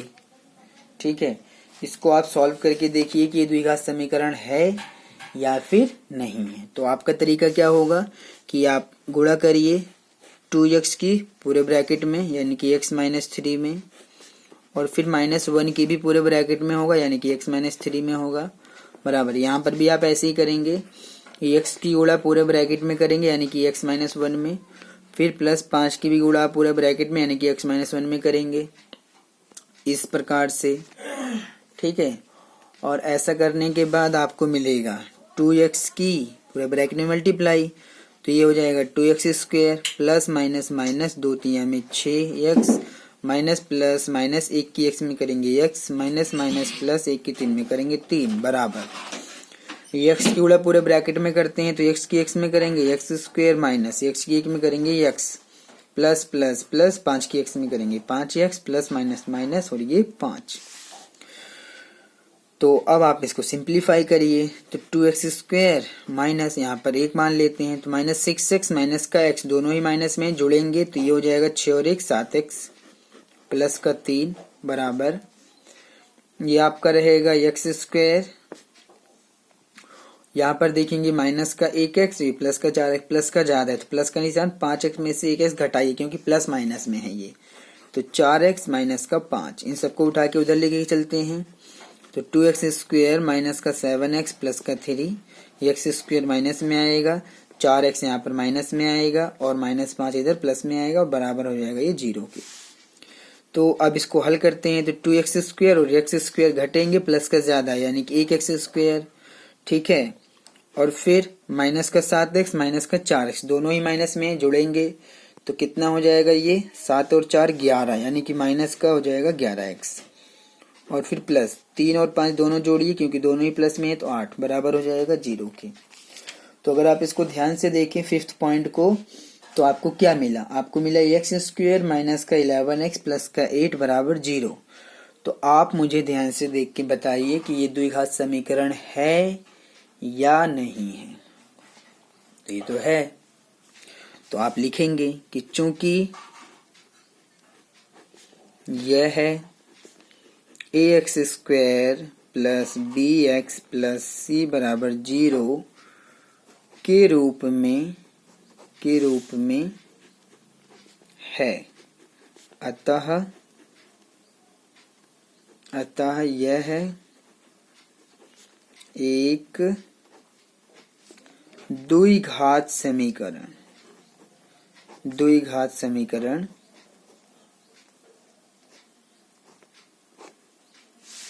समीकरण है, ठीक है। तो ये बहुत ही इजी क्वेश्चन है, बस आपको चीज़ों को समझना है, सॉल्व करना है, फिर समझना है, फिर सॉल्व करना है, और इस प्रकार से आप सभी क्वेश्चनों को आसानी से कर सकते हैं। अब हम आते हैं इसका 6th पॉइंट के ऊपर। 6th पॉइंट में हमें ये दिया है, क्या दिया है, x square plus 3x plus 1 बराबर है x माइनस 2 का होल स्क्वायर। तो इसको लेते हैं और इसको फिर सॉल्व करते हैं। तो हमें दिया हुआ है x स्क्वायर प्लस का 3x प्लस का 1 और ये बराबर है किसके, x माइनस 2 का होल स्क्वायर के बराबर है, ठीक है। तो आप इसको तो सॉल्व करेंगे नहीं, यहाँ पर आप a माइनस बी का होल स्क्वायर लगा सकते हैं, तो ये हो जाएगा x स्क्वायर प्लस का 3x प्लस का 1 बराबर, यहाँ लगा देते हैं a माइनस बी का होल स्क्वायर, ठीक है। तो ये रहेगा x स्क्वायर प्लस का 3x प्लस का 1 बराबर, यहाँ लगाते हैं तो ये a माइनस बी का होल स्क्वायर बराबर होता है स्क्वायर माइनस का 2ab और प्लस का b स्क्वायर के बराबर होता है। तो x स्क्वायर प्लस का 3x प्लस का 1 बराबर, x का मान a का मान x है और b का मान 2 है, तो जहाँ पर a है वहाँ x लिखिए, जहाँ b है वहाँ 2 लिखिए। तो a स्क्वायर करेंगे तो यानी कि x का स्क्वायर, आप ब्रैकेट ऐसे लगा के लिखिए, माइनस 2 गुणा, यहाँ पर गुणा का निशान, a का मान x गुणा b का मान 2 और फिर प्लस b स्क्वायर करना है तो b का मान 2 है, 2 का स्क्वायर कर देते हैं, इस प्रकार से ये हो जाएगा, ठीक है। यहाँ आप b का मान -2 नहीं लिखेंगे क्योंकि यहाँ पर तो ऑलरेडी माइनस b है ना, ये तो माइनस और माइनस ये आपस में संबंधित हैं, तो इसलिए b का मान आप 2 लिखेंगे। तो इसको सॉल्व करते हैं, तो x स्क्वायर माइनस इन सबकी गुणा, तो 2 दूनी 4x प्लस 2 का स्क्वायर 4 और ये रहा आपका x स्क्वायर प्लस का 3x प्लस का 1। तो अब आप इन सबको उठा के इधर लाएंगे, तो x स्क्वायर प्लस का 3x प्लस का 1 और इन सबको उठा के इधर लाना है, तो प्लस में है तो माइनस में आएगा, ये माइनस में है तो प्लस में आएगा 4x प्लस का 4 माइनस में आएगा, बराबर हो जाएगा ये 0 के। अब प्लस का x स्क्वायर माइनस का x स्क्वायर कट गया, अब बाकी चीजें आप हल करिए, 3x प्लस का 4x प्लस का दोनों ही प्लस हो जाएंगे, तो ये हो जाएगा 4 और 3 7x हो गया, ठीक है। और फिर प्लस का 1 माइनस का 4, तो माइनस का ज्यादा है, 4 में से घटाएंगे तो माइनस का 3 बराबर 0। तो जब हम इसको शुरुआत में देख रहे थे, शुरुआत में देखने पर तो ये द्विघात समीकरण लग रहा था, लेकिन हमें मिला क्या, सिंप्लीफाई करने पर 7x - 3 बराबर 0 मिला, जिसमें कि x स्क्वायर है ही नहीं। तो इसका अर्थ ये हुआ कि आप इस प्रकार के किसी भी समीकरण को देखकर ये नहीं कह सकते हैं कि वो द्विघात समीकरण है या नहीं है। पहले आप उसको सिंप्लीफाई करेंगे, क्योंकि आपने सिंप्लीफाई करने के बाद देखा कि यहाँ से तो एक्स स्क्वायर ही खत्म हो गया, तो ये तो द्विघात समीकरण नहीं रहा। तो इसका मतलब आप केवल देखकर अंदाजा कभी नहीं लगाएंगे कि इस प्रकार के समीकरण द्विघात समीकरण होते हैं। पहले आप उनको सिंप्लीफाई करिए, हल करिए, उसके बाद जब वो देखने में लास्ट में देखने में लगे तभी आप उसको बताइए कि वो द्विघात समीकरण है। तो अब आप यहाँ पर कह सकते हैं कि चूंकि यह है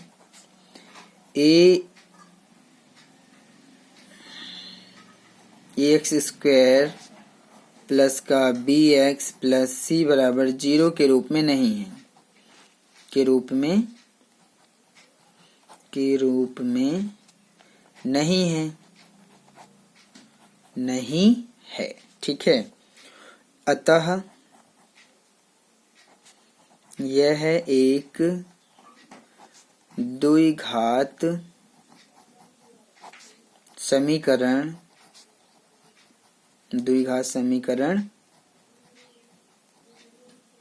समीकरण नहीं है।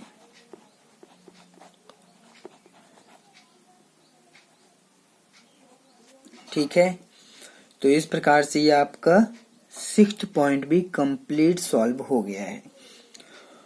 अब इसमें केवल 2 ही पॉइंट बचे हैं, एक बचा है 7th और 8th। इन दोनों को भी कर लेते हैं ताकि हमारा फर्स्ट क्वेश्चन ही कंप्लीट सॉल्व हो जाए।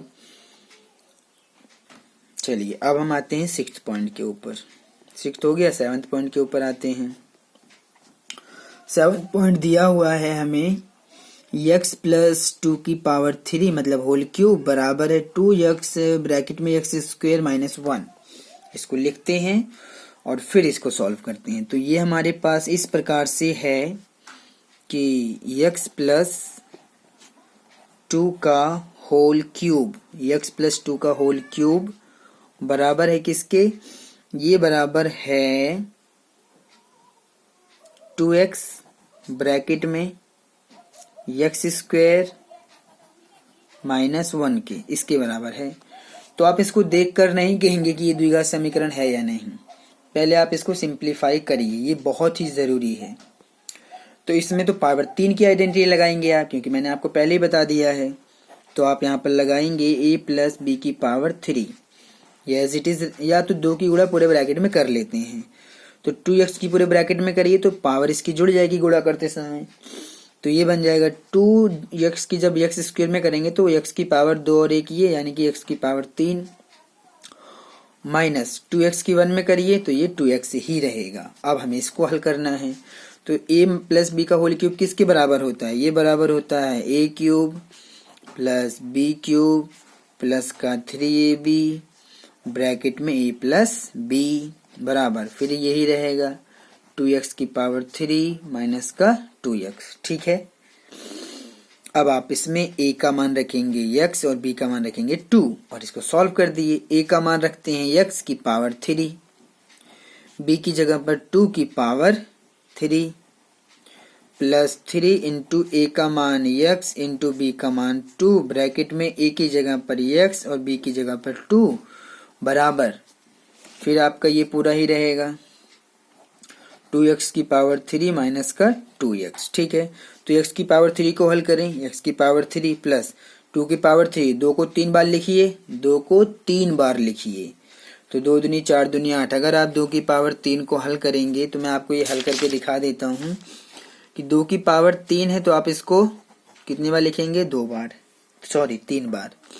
2 दूनी 4 दूनी 8, ये मिलेगा आपको 8, यहाँ से आपको 8 मिला, प्लस 3 दूनी 6 x ब्रैकेट में क्या है x प्लस 2 है, बराबर आपका यही रहेगा 2x की पावर 3 माइनस का 2x।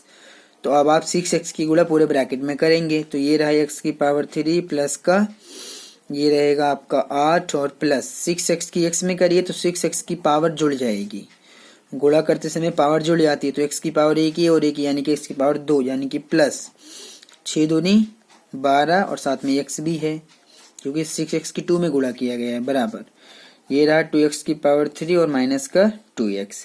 इन सबको उठा के इधर लेके आते हैं, तो x की पावर 3 प्लस का 8 प्लस का 6x स्क्वायर प्लस का 12x ये प्लस में है तो माइनस में आएगा 2x की पावर 3, ये माइनस 2x इधर प्लस में आ जाएगा 2x और बराबर किसके 0, क्योंकि सब कुछ तो उठा के इधर आ गया है। जब इन सबको उठा के इधर लाएंगे तो बराबर 0 हो जाएगा। ठीक है, तो ये x की पावर 3 और माइनस 2x की पावर 3, माइनस का ज्यादा है तो माइनस का निशान रहेगा और x की पावर कितना बचेगा 2x की पावर 3 में से 1x की पावर घटा दीजिए तो 1x की पावर 3 बचेगा, 1 लिखा नहीं जाता है। ठीक है, ये हो गया। अब हम आते हैं, इसके बाद हम लिखेंगे पावर 2 वाला, यानी कि पावर 2 में यही है और तो कोई है नहीं, यानी कि 6x स्क्वायर लिखेंगे तो ये भी हो गया। अब ये आपका है 12x और ये है प्लस का 2x, 12 और 2 14, दोनों ही प्लस में है तो 14x हो गया और ये प्लस का 8 बराबर 0। तो ये पावर 3 में था, किस में था ये पावर 3 में, तो पावर 3 के ऑर्डर में आप इसको लिखेंगे। पावर 3 का जो व्यापक रूप होता है, पावर 3 का व्यापक रूप ऐसा होता है ax की power 3 plus bx square plus cx plus d, ये होता है व्यापक रूप पावर 3 का।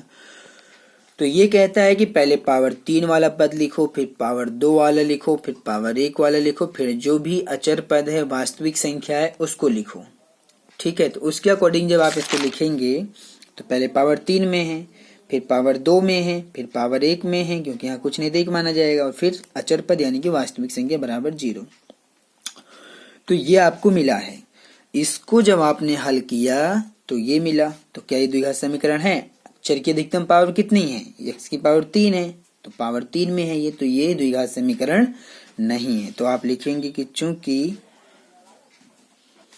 यह ax square plus bx plus c बराबर 0 के रूप में नहीं है, के रूप में नहीं है। तो अगर ये इस रूप में नहीं है तो यह एक द्विघात समीकरण भी नहीं है। ठीक है, बस आपको सिंप्लीफाई करना आना चाहिए, कैलकुलेशन करना आना चाहिए, जो मैं यहाँ पर आपको दिखा रहा हूँ और करवा रहा हूँ। चीज़ों को समझिए, तो बहुत ही आसान है। ठीक है, करके देखिए, अभ्यास कीजिए, प्रैक्टिस कीजिए, तो आपके समझ में सब कुछ आ जाएगा। लास्ट पॉइंट और है, उसको भी बता देते हैं ताकि हमारा ये जो क्वेश्चन नंबर 1 है ये कंप्लीट हो जाएगा। तो इसमें दिया है x की power 3 minus 4x square plus minus x plus 1 बराबर है x माइनस 2 का होल क्यूब। इसको लिखते हैं और फिर इसको सॉल्व करते हैं। तो ये आपको दिया हुआ है x की पावर 3 माइनस का 4x स्क्वायर माइनस का x और प्लस का 1, और ये बराबर है x माइनस 2 का होल क्यूब। ठीक है, इसके बराबर है। तो आप ध्यान से देखेंगे तो यहाँ पर तो a माइनस बी का होल क्यूब का आइडेंटिटी लग जाएगा, तो आप लगाइए यहाँ पर। तो इसको पहले लिखते हैं, तो इसको थोड़ा सा हम छोटा छोटा लिखेंगे ताकि यहाँ आइडेंटिटी हम लगा सकें। तो x की power 3 minus 4x square minus का x प्लस का 1 बराबर, यहाँ हम लगाएंगे a माइनस बी की पावर 3। ठीक है, ऐसा लगाएंगे। तो जब आप इसको लगाएंगे तो a की जगह पर x और b की जगह पर a की जगह पर x और b की जगह पर 2, क्योंकि माइनस का निशान तो लगा है, दोनों में ही है। तो ये तो आपका हल होगा नहीं। x की power 3 minus 4x square minus का x प्लस का 1। ठीक है, ये चीज तो एज इट इज। यहाँ लगाइए आइडेंटिटी, ए माइनस बी का होल क्यूब किसके बराबर होता है, ये बराबर होता है a cube minus B cube minus का 3ab और ब्रैकेट में ए माइनस बी। ठीक है, ये ए माइनस बी है, ध्यान दीजिएगा। तो x की power 3 minus 4x square minus का x प्लस का 1 बराबर, अब आप मान रखिए इसके अंदर a की जगह पर x, b की जगह पर 2, तो a की जगह पर x लिखेंगे तो x की पावर 3 मिलेगा, माइनस b की जगह पर 2 तो इसकी पावर 3 मिलेगा, माइनस 3 गुणा a की जगह पर x गुणा b की जगह पर 2, ब्रैकेट में आप लिखेंगे a माइनस बी, a का मान x है, माइनस b का मान कितना है 2। अब ये रहेगा x की पावर 3 माइनस का 4x स्क्वायर माइनस का x प्लस का 1 बराबर, फिर आप सबको गुणा कैलकुलेशन करिए तो x की पावर 3 माइनस 2 की पावर 3 है, ये माइनस के निशान तो लगा दिए, 2 की पावर 3 को हल करें तो अभी मैंने हल किया था पीछे, 2 दूनी 4 दूनी 8, ठीक है, माइनस इन सबकी गुणा करिए तो माइनस में 3 दूनी 6x और ब्रैकेट में x माइनस 2, तो x की power 3 minus 4x square minus का x प्लस का 1 बराबर, x की पावर 3 माइनस का 8, अब माइनस 6x की गुणा पूरे ब्रैकेट में करते हैं तो माइनस प्लस माइनस 6 की 6x x में करेंगे पावर जुड़ेगा तो 6x की पावर 2 माइनस माइनस प्लस 6 दूनी 12x। अब सबको उठा के इधर लेके आते हैं तो x की पावर 3 माइनस का 4x स्क्वायर माइनस का x प्लस का 1, ये सबको उठा के इधर लाइए तो x की पावर 3 माइनस में आएगा, माइनस 60 इधर प्लस में आएगा, माइनस 6x स्क्वायर इधर प्लस में आ जाएगा 6x स्क्वायर प्लस का 12x माइनस में आ जाएगा बराबर 0। तो x की पावर 3, x की पावर 3 प्लस माइनस में आ गया तो कट गया, ठीक है।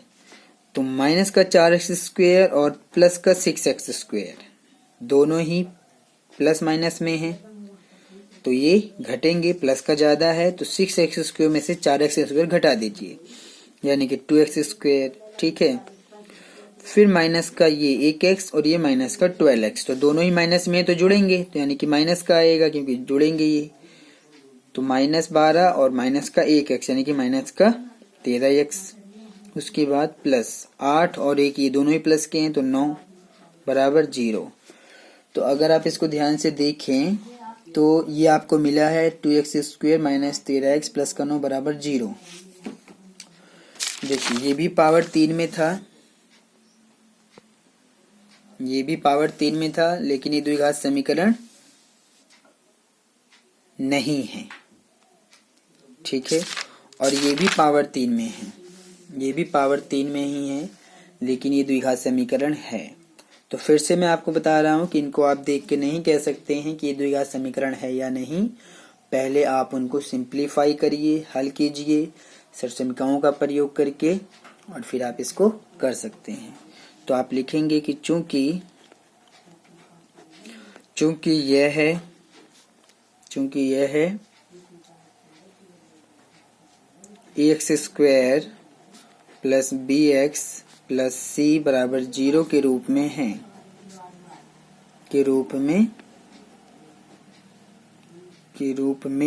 में मैंने नहीं लिखा है, मैंने यहाँ लिख दिया, आप लिख लीजिएगा के रूप में है। अतः यह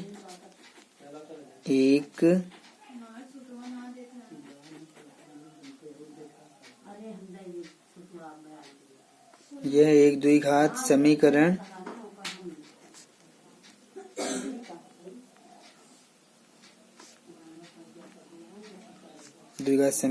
ये है, ठीक है। चीजों को समझिए, आसान बहुत हैं। मैंने आपको यहाँ पर एक्सरसाइज 4.1 के जो 8 पॉइंट हैं इन सबको सॉल्व करवा दिया है और इस प्रकार से हमारा जो एक्सरसाइज है 4.1 का पहला क्वेश्चन कंप्लीट हो गया है। क्वेश्चन नंबर 2 और बचा है जिसमें कि केवल 4 पॉइंट है, उनको मैं अगले वीडियो में सॉल्व करूंगा और आपको समझाऊंगा। आप केवल इसमें द्विघात समीकरण का व्यापक रूप और इसके एग्जाम्पल्स और बाकी चीज़ें आसान हैं, जैसे कि मैंने आपको दिखा दिया है, बता दिया है कि ये द्विघात बहुपद से ही संबंधित है। जब आप किसी द्विघात बहुपद को 0 के बराबर रख देते हैं तो वो द्विघात समीकरण बन जाता है। तो आप केवल इतना इसको दिमाग में रखिए, शुरुआती चीज़ों को अभ्यास करिए और करके देखिए, तो आपको सारी चीज़ें आसानी से समझ में आ जाएंगी। थोड़ा सा ध्यान दीजिए क्योंकि मैंने आपको सारी चीज़ें बताया है, पॉइंट टू पॉइंट एक एक चीज़ को समझाया है। मैंने जो भी आइडेंटिटी पर कहा था, जो भी सरसमकय मैंने वहाँ लिखा है, उनको भी दिमाग में रखिए क्योंकि उनका भी यहाँ पर प्रयोग हुआ है। कभी a प्लस बी का होल स्क्वायर, कभी a माइनस बी का होल स्क्वायर, कभी a प्लस बी का होल क्यूब, तो कभी a माइनस बी का होल क्यूब। तो इस प्रकार से अगर ये आपके दिमाग में होंगी तो आप इसको आसानी से कर पाएंगे। जल्द ही हम अगले वीडियो के साथ फिर से आपसे मुलाकात करेंगे। अगर आपको हमारा ये चैनल पसंद आता है तो आप इसको लाइक, शेयर और सब्सक्राइब कीजिए ताकि हम आपके लिए इस प्रकार के वीडियोस बनाते रहें। धन्यवाद।